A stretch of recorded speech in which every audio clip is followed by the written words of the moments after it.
This is kind of a new way of doing this monthly video. And we decided to basically ask you, the folks who go to our websites or involved with social media or kind of track what the association is up to, send in questions. So we're going to answer them and maybe ask a few too. This comes from Coach Strand. In some sports, in some states, teams can play the tourneys where multiple games in a day count as just one. Why not here? Actually, baseball coaches and basketball coaches, through their athletic administrators who typically submit rules proposals to the association process, have asked for that kind of opportunity. But the membership, the WI Rep Assembly, which is a 53-member voting body, hasn't been supportive of that so far. So it's been tried a couple of different times in my tenure here, but the membership hasn't been supportive in having that kind of a change in the rules. Got this from a number of students, but Bonnie asked the question, what do you do, or what do we do if we want to add an activity or a sport to have the WI sanction that? And over the last couple of years, there's been more of a movement with lacrosse. There's been some requests about equestrian. There's been about ultimate frisbee.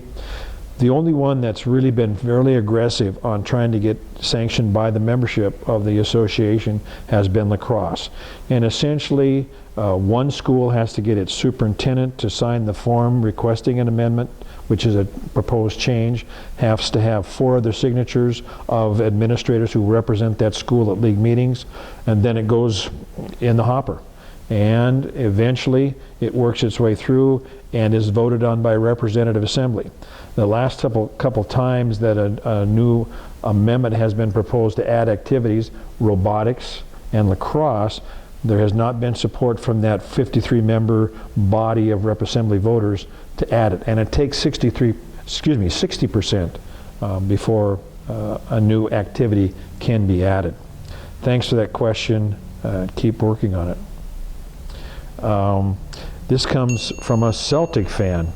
What are the proposed penalties for the Cascade Conference teams that forfeit rather than play Archbishop Murphy?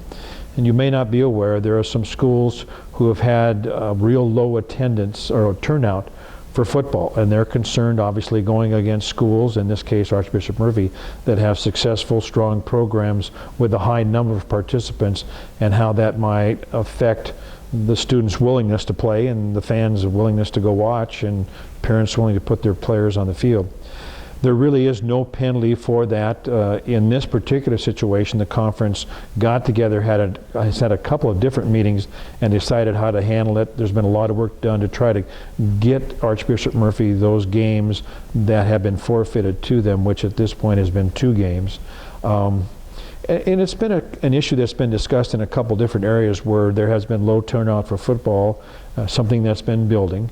And so we're looking at what we can do specifically with football to address the concerns, to make sure that equitable competition is available for both those schools that are very successful and those schools that have programs with low numbers and or have a history of really having good programs. Next question comes from Mike Stevens. Why does the WI allow the small B schools to combine for 11-man football when 8-man is available? And Mike, I go back to what I've been saying in a couple other answers. It's a decision of the member schools. So when you say why does the WIAA allow it, it's really the member schools requesting that kind of a format. Many schools want to play 11-person football rather than 8-person. It may be because of league affiliation, it may be because of tradition, it may simply be because that's what their culture wants. And the schools have asked for that allowance to do so. We have some schools that requested this year to play 6-person football, and they are playing 6-person football. I think you're going to see that kind of a movement growing. Hey, this has been fun for me. Please keep sending in your questions. Give me a call, send me an email, or access us this way. Don't be afraid to ask the tough questions, and we'll make sure and get you an answer. Take care.